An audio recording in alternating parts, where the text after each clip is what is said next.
There's a phrase that shows up across ancient texts, whispered by sages, echoed in meditation halls, and silently known by mystics for thousands of years.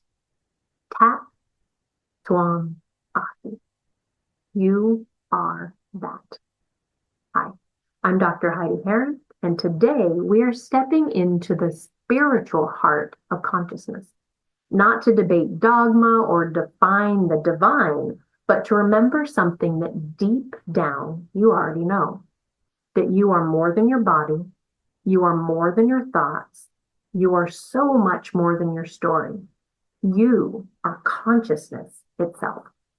Now, I know that that might sound lofty or poetic, especially if you're tuning in after a long day, juggling real world chaos and the occasional existential crisis.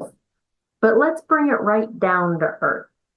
Have you ever sat in silence, not scrolling, not planning, not fixing, just being? Maybe it was while watching a campfire or sitting at the beach with no one to impress, or holding someone you love, where time seemed to pause. In that moment, you weren't your name, you weren't your worries, you weren't the role you usually play, you were just present, still, here. That's it. That consciousness. That's the you that you have always been. The you that existed before anyone told you who you should be. In the Upanishads, one of the oldest spiritual texts, it says, the self is not this body. The self is not this mind. The self is pure awareness. And the more we touch that truth, not just with our intellect, but with our being, the more peaceful life becomes. Because when you know that you are that. Awareness, essence, presence. You stop needing to prove your worth. You stop chasing validation. You stop reacting to every storm like it's your whole identity. Imagine you're the sky. Some days there are clouds. Some days, nothing but golden light. But no matter what's moving through it, the sky doesn't try to control the weather. It simply holds it. And that's what your consciousness does. It holds your joy and your grief, your brilliance and your breakdown. It doesn't flinch, it doesn't fix, it doesn't flee. It just is. And so are you. Now, different traditions have different ways of saying this. In Science of Mind, we say there is one mind and we are all using it. In Buddhism, we hear form is emptiness, emptiness is form. Jesus said the kingdom of God is within you. Even in quantum physics, we find whispers of this unity, this field where everything is connected, entangled, co-arising. It's like every path, spiritual, scientific, psychological, it's tracing a finger around the same unspeakable truth that we are not separate, that there is no over there, that everything we seek is already here within the awareness that's seeking it. There's a quote from Muji, the Jamaican spiritual teacher that I love. He says, feelings are just visitors. Let them come and go so you are a silent witness.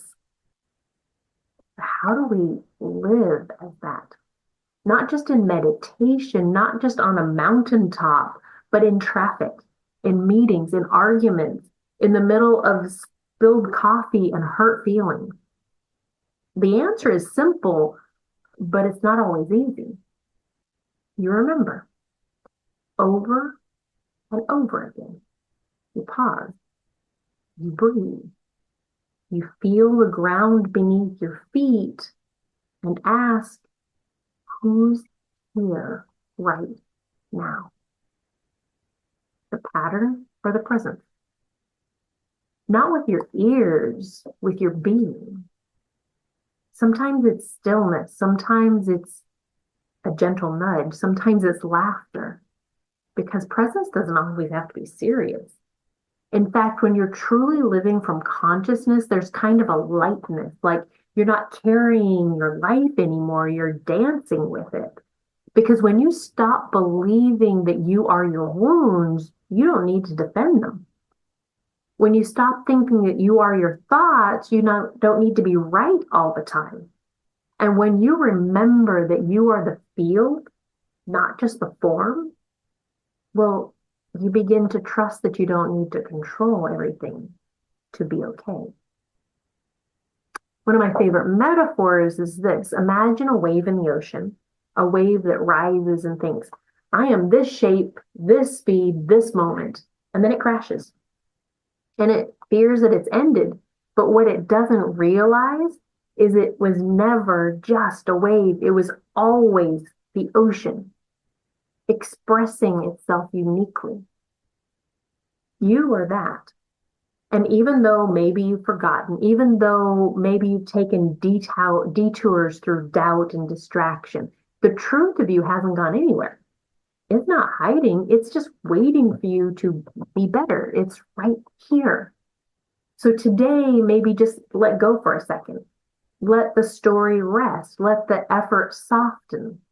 Let the small self lean back into something much more vast, much more loving, more. You don't have to understand it to belong to it. You already do. Thank you. Thanks for being here. Thanks for remembering.